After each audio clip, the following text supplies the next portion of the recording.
Wagner, a gente viu há poucos dias atrás a entrada da Amazon, do Amazon Prime aqui no Brasil, né? E aí a reação do mercado foi bater em algumas ações do setor de varejo. Como é que você vê essa entrada hoje? Até que ponto a Magazine Luiza, por exemplo, que tem sido uma queridinha de alguns players, ela de fato pode sofrer? Qual a tua visão a respeito? Eduardo, essa questão da Amazon é curiosa, né? Assim, qual é a nossa opinião, já era lá atrás e continua sendo hoje. O mercado de .com no Brasil, ele é bastante competitivo.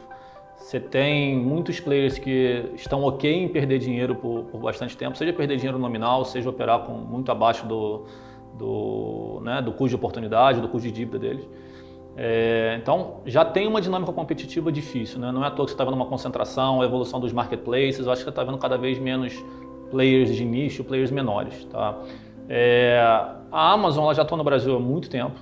Né? Quando ela saiu do segmento de livros para aumentar o número de SKUs, parecia que o varejo brasileiro ia acabar quando teve esse anúncio. Foi uma semana de derrocada das empresas de varejo e olha a evolução do mercado desde então. Né?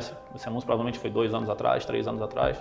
E olha a evolução desde então. Eu não acho que vai ser diferente com a Amazon Prime. Tá? Não vejo por que a Amazon Prime deveria ser uma grande novidade. Ou seja, é um diferencial. Algumas empresas já praticam, né, brasileiras. Era natural que ela trouxesse. Aumenta a competitividade, mas eu não vejo nada disruptivo no setor. Tá? Eu acho que vai continuar sendo competitivo. Em termos práticos, como é que nós acreditamos que vai ser a evolução? A Amazon vai ganhar share, até por uma base menor. Maior conhecimento, o fluxo no site da Amazon já é muito grande. Tá? Então, assim, as compras não tinham um fit tão grande com o fluxo, porque oferecia muito menos produtos, ou menos oportunidades, ou menos programas de fidelização como esse. Então, isso naturalmente vai acontecer. Mas a gente não vê isso de forma disruptiva. Só acha que as empresas de .com maiores, as brasileiras, vão crescer menos que o mercado, ou parecido com o mercado ao longo do tempo, com a Amazon ganhando share. Mas eu não vejo uma mudança. A gente vai estar daqui a 3 anos falando, nossa, olha como o mercado competitivo mudou com a Amazon Prime. A gente não vê isso acontecendo, mas vê uma evolução de dinâmica competitiva mais difícil, como já era dando esperado. E até que ponto a reação do mercado abre uma oportunidade para os gestores que têm essa visão?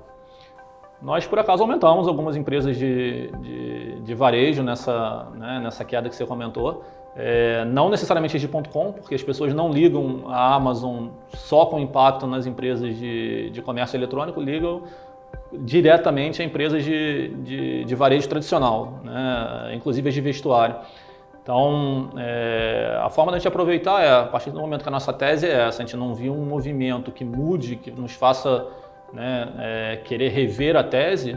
Se a ação ficou mais barata, a gente vai aproveitar para aumentar. Normalmente, na verdade, como a Athena funciona, né? Assim, eu acho que o ideal é você conseguir uma empresa boa, né, com todos os diferenciais que nós procuramos, e em determinado momento a ação não está compatível com o valor intrínseco por conta de medo de competição, ou resultado de curto prazo, ou macro. E eu acho que foi um pouco do que aconteceu semana passada no setor de varejo. Hoje, olhando para a carteira do Total Return, dos fundos da casa, o que são as principais posições? Sem entrar no mérito do tamanho da posição, mas o que são as principais, se você puder citar um ou outro nome, e do porquê de você estar com esse grau de otimismo a respeito da empresa? Então, nos últimos 18 meses, até alguns meses atrás, o carro-chefe foi Alpargatas, que é um case totalmente micro. Se você pegar os 2 principais hoje, que são CESP e Aliança, tem algumas com peso similar, também são histórias que são totalmente microeconômicas. É claro que se os juros permanecer baixo, a NTNB abaixo de 4%, 3,5%, a precificação desses ativos em mercado vai ser favorecida por isso, né? Mas a história, vamos pegar a CESP, por exemplo, né? CESP é uma empresa que foi privatizada do governo do estado de São Paulo, geradora de energia, foi privatizada véspera das eleições ano passado, pelo Grupo Votorantim, que nós conhecemos mais como empresa antiga VCP, de celulose, e o segmento de cimento que eles tentaram fazer IPO. Mas já atua no segmento de energia há bastante tempo, com parque eólico, com uma grande comercializadora de energia. Então, tem um diferencial grande. Nós estimamos que só em trabalho de melhoria, gestão, imagina uma empresa pública, né, na mão de um player privado eficiente.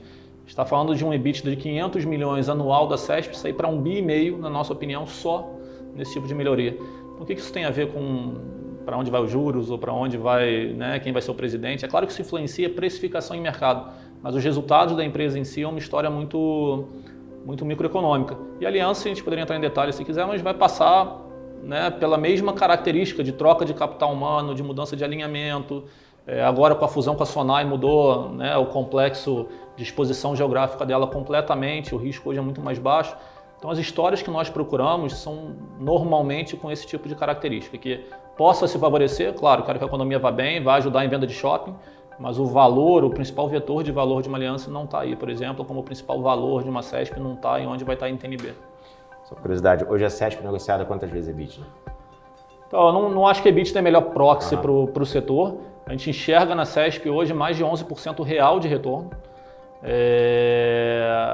E tem algumas coisas, não é só o 11% real. A partir de 2021, quando a CESP tem um investimento já menor contratado, a gente está falando de 18% com 20% de free cash flow yield, ou seja, ela vai gerar 20% de caixa ao ano em cima do valor de mercado dela.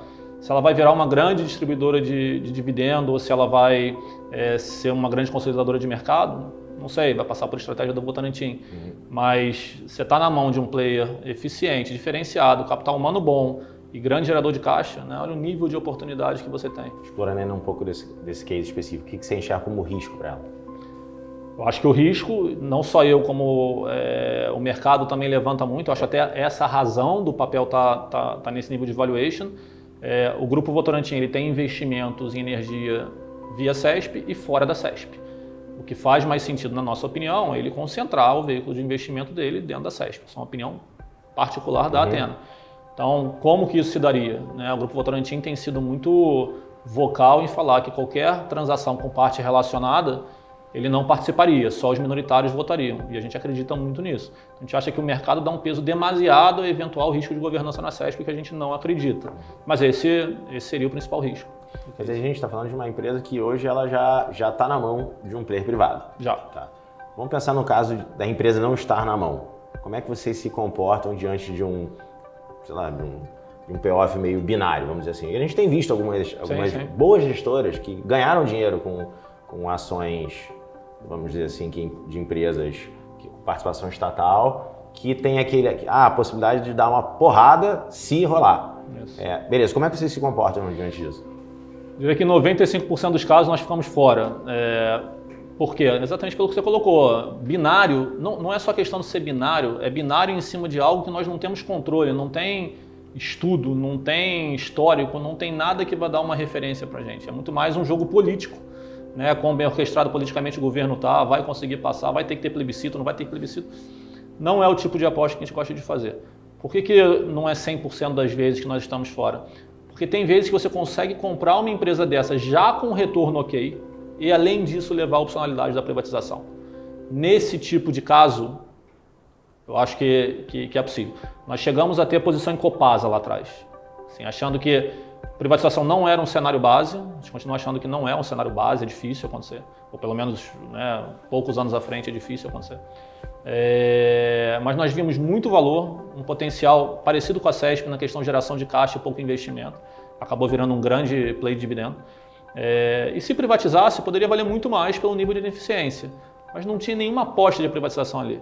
Se ela não fosse privatizada, nós teríamos a posição do mesmo jeito. A privatização é só uma opcionalidade. Então, se nós conseguirmos encontrar cases assim, provavelmente nós investiremos. Mas só vou ver valor se privatizar e acho que vai privatizar, acho que não vai. Não é. Eu acho que, de novo, isso acaba sendo até um pouco repetitivo, isso acaba se voltando para a própria dinâmica de oscilação, de cota da Athena. Não fazer esse tipo de aposta, porque você vai acertar uma e você vai errar outra. E isso é totalmente fora do seu controle.